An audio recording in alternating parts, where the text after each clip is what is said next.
Oh yeah, it's like um, Friday night now. It's Saturday, so it's been exciting.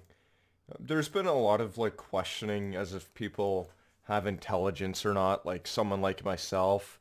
As I walk through life just looking like an idiot, and sometimes I come across intellectual conversations, and I found on Omegle you can have a lot of bizarre experiences with people, and number one is in philosophy. So far, I found that experience extremely complicated and really to the T. I have learned a lot through some philosophical ideas that people have, and no matter who you are, there's just no way of changing certain parts of you. As you know, you might have grown up, and for some reason, you just can't stop eating those O. Henry peanut butter bars because they're so delicious. There are just some things that are so ingrained in your mind that even yourself cannot comprehend why, how, and amazingly delicious these things have to be for you to stop eating them. So you just do it. And the way that you think is in the same way with philosophy. It's generally the same with people thinking from the bottom that really nothing matters. Let's start at that and then get everything is the same idea, just a little bit different in a way. And in the ways people think. It can become quite neurotic, and I can see how people become addicted to it. Although at the same time, myself too, I think I came across my first crazy person. They were speaking about the idea that that if you have just a thought and to be a person to be able to said that you're not allowed to or that you're unable to change the way that you're thinking could actually happen. And yes, you can form different habits and new ones, but they sort of said that maybe that they could change the way that people think in the way that the neural pathways get deleted over time, and said that was all of a lie. And I was questioning my own reality at this point, like, maybe I'm just an asshole then, and then there's no way, but then we choose to be the way that we are. Yes, at the same time. But what about this? What about the idea that you can actually change who you are, but at the same time, there are some things that are just as is. For an example, if you were to change the neural pathway in your brain that connected the way that your eyes worked and such, and now you weren't seeing anything at all, that would be impossible to do. Now, we go into conversation and we go and speak about the idea, the philosophy, I guess, or this was the civil argument that I had was that subject A was speaking about people no matter what. I would say that it's very ignorant and disrespectful and rude. They sort of got a little bit crazy at this, or maybe they were doing that to throw me off a little bit to see if I could answer the question correctly. If I passed that and overcame that objection, that I could maybe get a pass in the way that I answered it. I'm not too sure.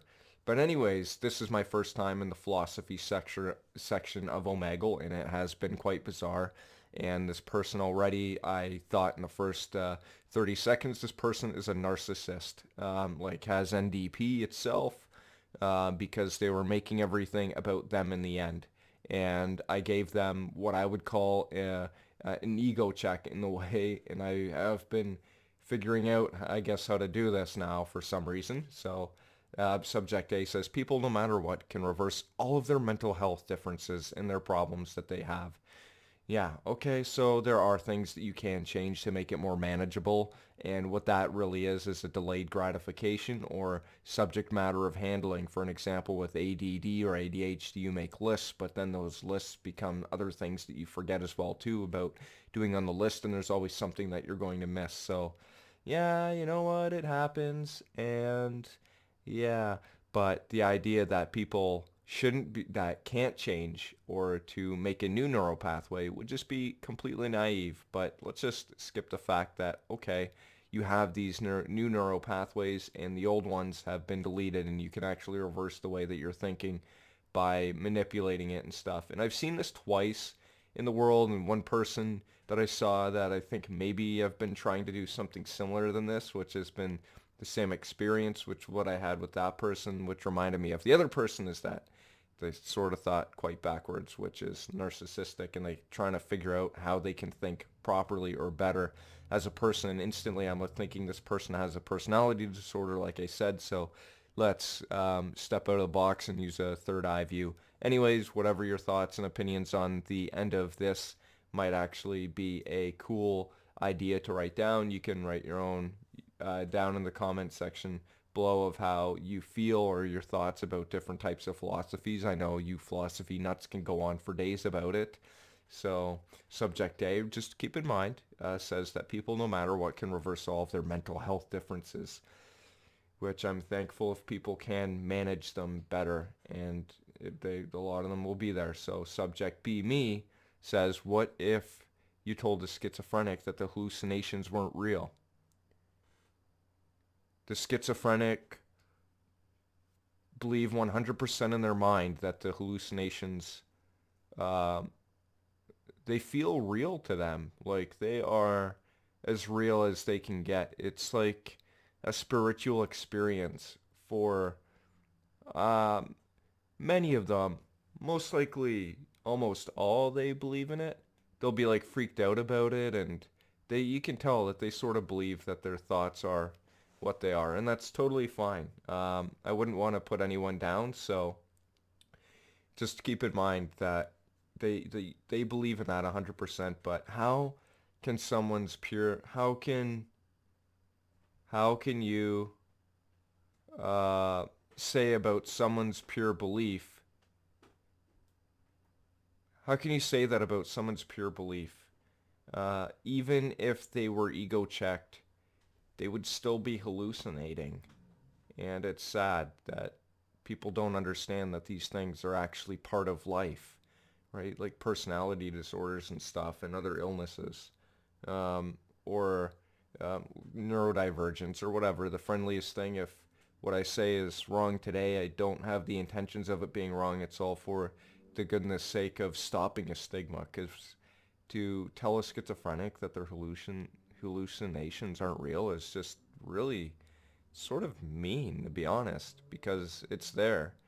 And the more that we understand and raise awareness for, I think the better. But yeah, that's really pretty much it for today. Subject A said, I have to go after I said that, and they actually left. So I guess I got them in their mind. So even if they were ego checked, even if that person, that narcissist, had that mind to say that they were right, they would still be hallucinating, and then that would make them freak out and have a panic attack, and they left. So the whole thing was stemmed around personality traits and such as well too. Some things you can't change certain things that people believe, and what they believe in. Your eyes aren't going to start seeing like, when you're a kid, you grow up, you're like, oh, maybe I can like lift things with my eyeballs and use like some type of Wingardium Leviosa, and things will start to happen and stuff and magic, and it didn't really happen. Although you can have the mind to have the creativity and just have fun as a kid, even though it may not be seeming as something else that someone else would do. But for you, yeah, you like it. You'll go be that wizard, pretend to be that wizard and cast spells. It's beautiful. Anyways, thanks for watching this video. It's really just to stop a stigma, I guess, and get out that really exciting time of someone's life. And I guess I ego checked someone that I thought right away they had narcissistic personality disorder. And the only reason I say that is because there were a lot of things that went back at them. They said something and then it went back. It had nothing to do with me, but it would have been like, maybe I should rub their ego kind of thing. And if you rub someone's ego, um, that's sort of bad. Like you just shouldn't rub people's egos. Like not too much anyways. Especially the way that this person did, and they were trying to get their ego rubbed the whole time, but also play victim with everything. And it's like, dude, like, shut up. Like, serious. Anyways, yeah, thanks for watching. I hope that you leave a comment down below and, yeah, share your philosophy. And I believe that you're not as crazy as everyone else on the internet, but, well, philosophical people are just crazy, and I was not ready for some of these conversations that I had. I learned a lot of cool stuff like neuro aerobatics as well, neuro aerobics, and neurocardiology and all that stuff. It's just, I don't know, big words for big smart people. I'm a layman's term kind of person. Just means I'm dumb. Thanks for watching. Check out my other videos. Stay freaky.